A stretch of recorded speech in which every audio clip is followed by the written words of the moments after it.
शांति।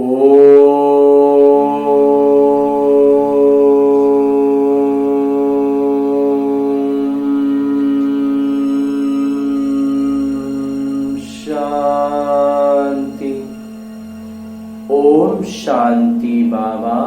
बाबा ओम शांति। आज 4 अक्टूबर 2022 की मुरली है। बाबा कह रहे हैं, मीठे बच्चे, तुम्हें बाबा को याद करने की दौड़ लगानी है। बाबा को भूलेंगे तो माया का गोला लग जाएगा। प्रश्न है, इस नाटक के किस गूढ़ रहस्य को तुम बच्चे ही जानते हो? बाबा उत्तर बतलाते हैं कि तुम जानते हो, इस नाटक में भिन्न भिन्न प्रकार के कलाकार हैं। हर एक का अलग अलग किरदार है। एक का किरदार, एक के लक्षण दूसरे से नहीं मिलते। जो चौतरफा प्रमुख किरदार निभाते हैं उनका ही गायन है। बाकी जो थोड़ा समय 1-2 जन्म किरदार निभाते हैं वह कमजोर कलाकार हुए। सभी पाठधारियों में परमात्मा व्यापक हो, अकेला ही नृत्य नहीं करता। वह तो इस बेहद नाटक के निर्देशक हैं। ये जो हमें देवभान आता है कि मेरे अंदर बाबा है और मैं सब कुछ कर रहा हूँ, तो ये बाबा बताते हैं ऐसा नहीं है। वह नाम रूप से न्यारे नहीं।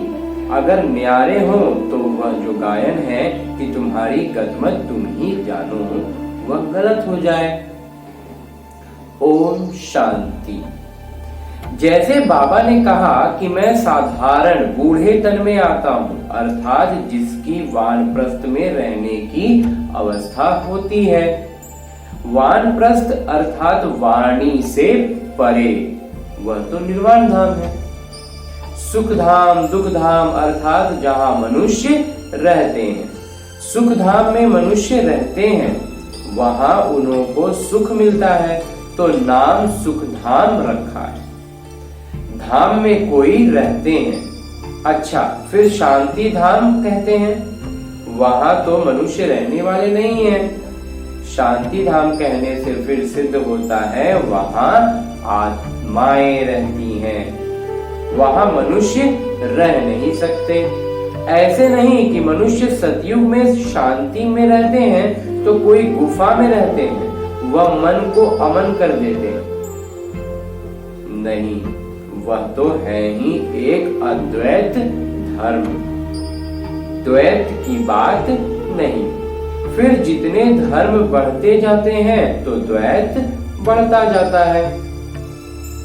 जहां द्वैत है वहां अशांति है। वानप्रस्थ उनको कहा जाता है, वानप्रस्थ उनको कहा जाता है निर्वाण धाम। जो वानप्रस्थ है वो क्या हो गए? निर्वाण धाम में हो गए। अब तुम बच्चों को पता है कि हम आत्माओं को रहना निर्वाण धाम में होता है, उनको फिर मुक्ति धाम कहा जाता है। वहां शांति में तो सिर्फ आत्माएं रहती हैं। सुख धाम में तो शरीर है ना। शरीर के साथ कभी शांति रह नहीं सकती। हठ योग, प्राणायाम आदि चढ़ाकर 10-20 दिन वह मास भी रहते हैं, परंतु कहां तक शांति में रहेंगे? मुक्ति, जीवन मुक्ति में तो जा न सके। यह नाटक है ना। इस समय सभी आत्माएं यहाँ कर्म क्षेत्र पर आ जानी चाहिए, क्योंकि क्रमशः आना है। आत्माएं भी क्रमशः है ना। कोई सतो प्रधान है, कोई सतो है, कोई रजो तो कोई तमो है। जो पिछाड़ी में थोड़ा किरदार निभाते हैं वह तो जैसे कमजोर आत्माएं हैं। तो कमजोर आत्माएं बिल्कुल थोड़ा किरदार है, उनका इतना प्रभाव नहीं हो सकता, इतना गायन नहीं होता। विचार करो कौन कौन गाए जाते हैं, किनका किनका गायन होता है। ऊंचे से ऊंचे हैं भगवान। भारत की ही बात है, दूसरी जगह किसी का गायन करें कहीं पर नहीं होता है। तुम बच्चे सृष्टि के आदि मध्य अंत को जान गए हो। ड्रामा नाटक में कौन से प्रथम श्रेणी के छात्र हैं? अखबार में भी डालते हैं तो मनुष्यों को खींच हो कि फलाने को देखें।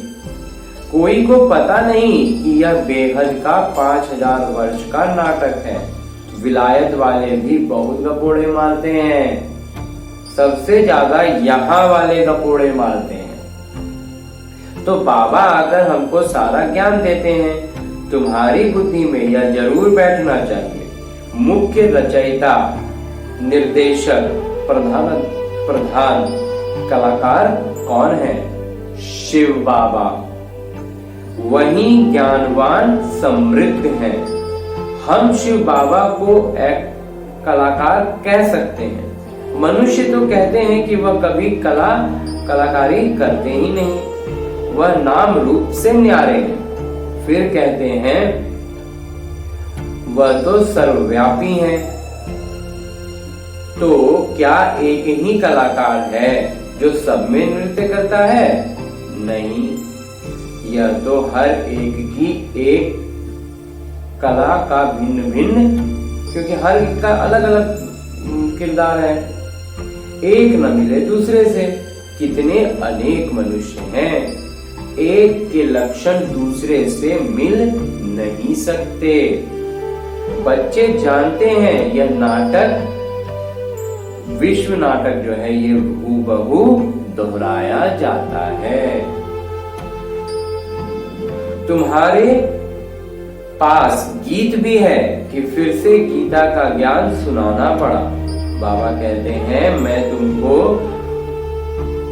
कितनी बारी ज्ञान सुनाता हूँ। हम, तुम और सारी दुनिया अब है, कल्प पहले भी थी, कल्प कल्प फिर मिलते रहेंगे। दूसरी और दुनिया होती नहीं। बाबा कहते हैं हम एक हैं तो रचना भी एक है, ईश्वर एक है, दूसरे नाम निशान नहीं। ऊंचे से ऊंचे हैं ही एक शिव बाबा। फिर कहते हैं त्रिमूर्ति ब्रह्मा। त्रिमूर्ति में ब्रह्मा को ज्यादा रखते हैं, त्रिमूर्ति शंकर नहीं कहेंगे। गाया भी जाता है देव देव महादेव, पहले ब्रह्मा आते हैं। इन तीन देवताओं में प्रथम है ब्रह्मा। ब्रह्मा को ही गुरु कहते हैं। शंकर को व विष्णु को कभी गुरु नहीं कहेंगे। त्रिमूर्ति में मुख्य ब्रह्मा है, वह सूक्ष्म वतनवासी तो है संपूर्ण ब्रह्मा। लक्षण तो एक जैसे ही हैं, तो ऊंचे से ऊंचे हुए शिव बाबा सभी के पिता। फिर गाया जाता है दादा परदादा के दादा, जिससे मनुष्य सृष्टि रूपी सीजरा निकलता है। यह मनुष्य सृष्टि रूपी झाड़ है। पहले पहले एडम अर्थात आदि देव, आदि देवी, उनसे रचना रचते हैं। परंतु ब्रह्मा कुमार कुमारी कोई सब थोड़े ही बनते हैं। जो ब्राह्मण बनते हैं वही फिर देवता बनते हैं। यह पढ़ाई है। यज्ञ में चाहिए भी ब्राह्मण। वह ब्राह्मण लोग लौकिक यज्ञ रचने वाले, तुम्हारा यज्ञ है रूहानी। उनका यज्ञ कुछ समय चलता है, फिर बाद में आहुति डालते हैं, तिल घृत इत्यादि। यह तो बड़ा भारी यज्ञ है, इसमें सारी दुनिया स्वाहा हो जानी है। सतयुग त्रेता में कभी यज्ञ होता नहीं। वह यज्ञ रचते हैं उपद्रव मिटाने के लिए। उपद्रव शुरू होते हैं द्वापर से। बाबा कहते हैं इस यज्ञ के बाद फिर आधा कल्प कोई यज्ञ होता नहीं। समझाया जाता है अब जांच करो सही कौन है। यह छोटे छोटे यज्ञ सब हद के हैं। यह है बेहद का यज्ञ। इस यज्ञ में सारी आहुति पड़ेगी, फिर आधा कल्प कोई यज्ञ नहीं। कोई मंदिर पूजा के लिए नहीं होता, मंदिर बनते ही है भक्ति मार्ग में। तो ऊंचे से ऊंचे शिव बाबा को सब भगत याद करते हैं, परंतु पहचान न होने के कारण किस्मत किस्मत कह देते हैं। रचना और रचता का पारावार हम पा नहीं सकते, पार उनके पार नहीं जा सकते। और फिर गाते हैं भगवान तुम्हारी गदमत न्यारी, आप ही जानो। जरूर कोई चीज है तब तो कहते हैं ना आप ही जानो। जरूर नाम रूप वाला होगा तब तो कहेंगे हे भगवान आपकी गदमत न्यारी।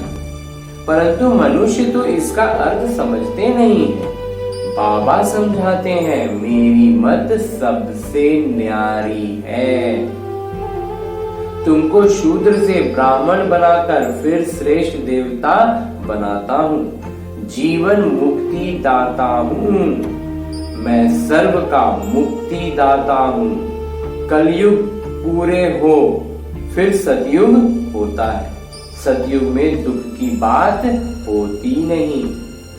बाबा अब दुख से मुक्त करते हैं, बाकी सब शांति धाम में चले जाएंगे। कलयुग के अंत में ही मुक्तिदाता आते हैं, आकर नरक को स्वर्ग बनाते हैं। यहाँ तो बहुत दुख है, इनको स्वर्ग नहीं कह सकते। पुरानी दुनिया को कोई दुनिया थोड़े ही कहेंगे। नई दुनिया में लक्ष्मी नारायण का राज्य होगा।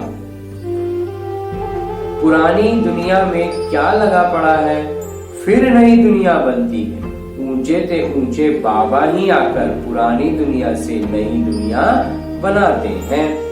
सूक्ष्म वतनवासी ब्रह्मा विष्णु शंकर को देवता कहते हैं। ऐसे कहीं भी लिखा हुआ नहीं है कि प्रजापिता ब्रह्मा सूक्ष्म वतनवासी हैं। सूक्ष्म वतन में थोड़े ही प्रजा होती है। प्रजापिता ब्रह्मा तो जरूर यहाँ ही चाहिए। ऊंच से ऊंच शिव बाबा, फिर दूसरे क्रम में है ब्रह्मा। शिव बाबा इन ब्रह्मा द्वारा बैठ सेवा करते हैं, ब्राह्मणों को देवता बनाते हैं। यह तो है ही पाप आत्माओं की दुनिया। रावण राज्य जो कुछ करते हैं उनसे मनुष्यों के पाप ही होते हैं। भ्रष्टाचारियों से ही लेन देन होगी। पापियों की दुनिया है।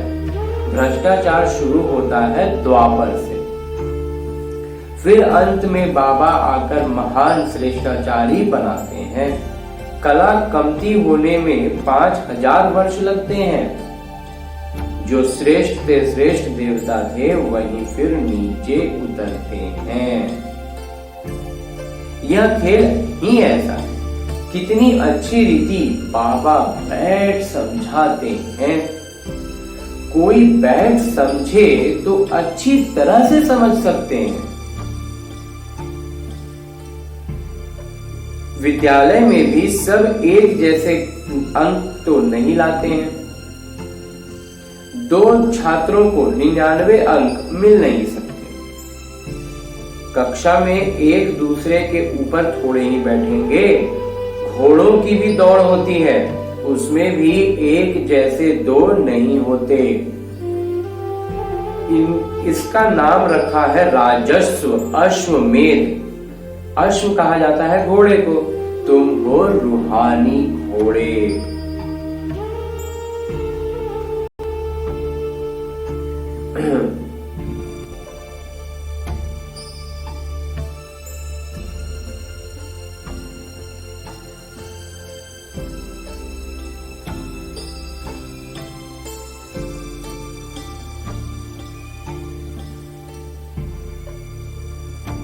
कितनी अच्छी रीति बाबा बैठ समझाते हैं। कोई बैठ समझे तो समझ सकते हैं। तुम तो कराची में भट्टी में पड़े समझने के लिए आते थे, बंटवारे के बाद सब भाग गए। तुम तो वहां रह पड़े थे, तुमको किसी का संग नहीं था। संग से दूर होते भी क्रमशः पुरुषार्थ किया। सब तो एक जैसा पुरुषार्थ कर भी नहीं सकते। कब विद्यालय में भी सब एक जैसे अंक नहीं लाते।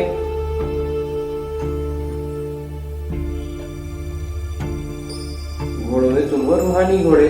तुम्हारी दौड़ है घर की तरफ कि पहले हम बाबा के पास पहुंचे। वहां तो साइकिलों की, घोड़ों की दौड़ होती है, युद्ध की भी दौड़ होती है। तुम्हारी युद्ध दौड़ है, युद्ध दौड़ मतलब युद्ध का जो दौड़ है उसमें भी दौड़ लगी हुई है। तुम्हारी माया पर जीत पाने की युद्ध है और बाबा को याद करने के लिए ही कहा जाता है। कोई यह नहीं कहा जाता कि गुरु नानक को याद करो या कोई और को याद करो। सर्व का सद्गति दाता एक है। वास्तव में सर्व पर दया करने वाले भी एक हैं। सर्व का सद्गति दाता पतित पावन भी एक हैं। उन्होंने अपने ऊपर नाम रखाया है तो झूठा हुआ ना। सर्व को सुख देने वाले एक हैं।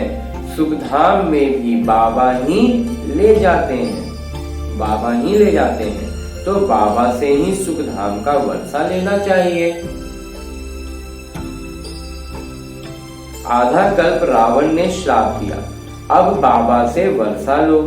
यह तो है ही पाप आत्माओं की दुनिया। देवताओं की है पुण्य आत्माओं की दुनिया। पाप की दुनिया में पुण्य होता नहीं। यह तो गपोड़ा मारते हैं कि फलाना मरा स्वर्गवासी हुआ।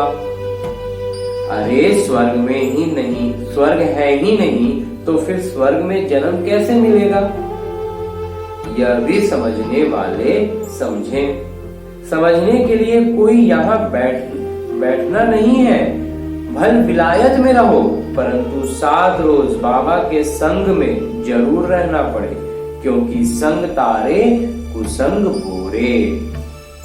अगर तीर लग गया तो कहेंगे और 7 रोज रहना है। तो बाबा परीक्षा भी लेते हैं कि पूरा निश्चय है, दिल लगती है, तीर लगता है। बाबा पढ़ाते हैं। अरे बाबा के पास तो रहना चाहिए ना। जब पक्का रंग लग जाए तो विलायत में भी जा सकते हैं। अभी पवित्र बनेंगे तो 21 जन्मों की रजाई मिलेगी। कम बात है क्या? एक जन्म पवित्र बनो, कोई बड़ी बात है? बाबा युक्तियां तो बहुत बताते हैं। आहिस्ते आहिस्ते युक्ति से चलो, जिससे खिटपिट न हो, दोस्ती भी रहे और अपने आप को छुड़ाते भी रहो। बाबा रांझू रमजबाज हैं, तो रमज यानी युक्ति बताते हैं। ऐसे ऐसे करो। बहुत बच्चियां भूं भूं करके पति को ले आती हैं। फिर पति स्त्री के चरणों पर गिरते हैं कि इसने मुझे बचाया। वह ब्राह्मण तो विकार का हथियाला बंधवाते हैं। यहाँ ब्रह्मा और ब्राह्मण हथियाला बांधते हैं पवित्रता का। वह निरस्त करते हैं। बच्चे कहते भी हैं, बाबा आप हमको स्वर्ग में ले जाते हो, आपकी हम क्यों नहीं मानेंगे? खुशी से पवित्रता का कंगन बांधते हैं। अच्छा,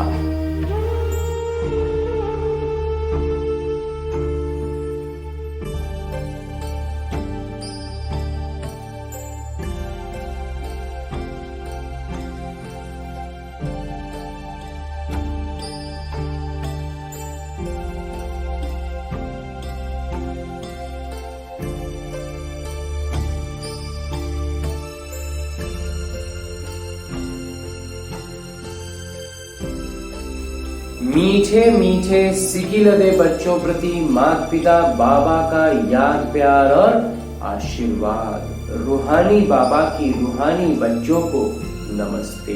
हम रूहानी बच्चों की ओर से रूहानी बाबा को याद, प्यार और प्रणाम। धन्यवाद बाबा, धन्यवाद। धारणा है, पवित्र बनने की युक्ति आप ही रचनी है। 21 जन्मों की राजाई के लिए पवित्रता की प्रतिज्ञा करनी है। श्रेष्ठ से श्रेष्ठ बनने के लिए श्रेष्ठाचार्यों से लेन देन करनी है। बाबा के संग में रहकर निर्भय बनना है। और आज बाबा वरदान दे रहे हैं। बाबा कहते हैं, सर्वशक्तिमान के साथ की स्मृति द्वारा सदा सफलता का अनुभव करने वाले सम्मिलित रूपधारी भव। सर्वशक्तिमान के साथ की स्मृति द्वारा सदा सफलता का अनुभव करने वाले सम्मिलित रूपधारी भव। सर्वशक्तिमान बाबा को अपना साथी बना लो तो शक्तियां सदा साथ देंगी। और जहां सर्व शक्तियां हैं वहां सफलता ना हो, यह असंभव है। लेकिन यदि बाबा से सम्मिलित रहने में कमी है तो माया सम्मिलित रूप से अलग कर देती है तो सफलता भी कम हो जाती है। मेहनत करने के बाद सफलता होती है। शक्तिवान के आगे सफलता तो आगे पीछे घूमती है। और स्लोगन है, सबकी दुआएं लेनी है तो हाजी करते हुए सहयोग का हाथ बढ़ाते चलो। सबकी दुआएं लेनी है तो हाजी करते हुए सहयोग का हाथ बढ़ाते चलो।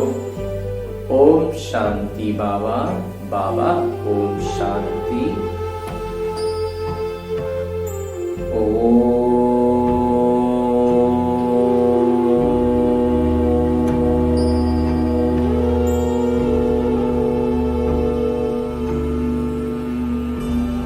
शांति।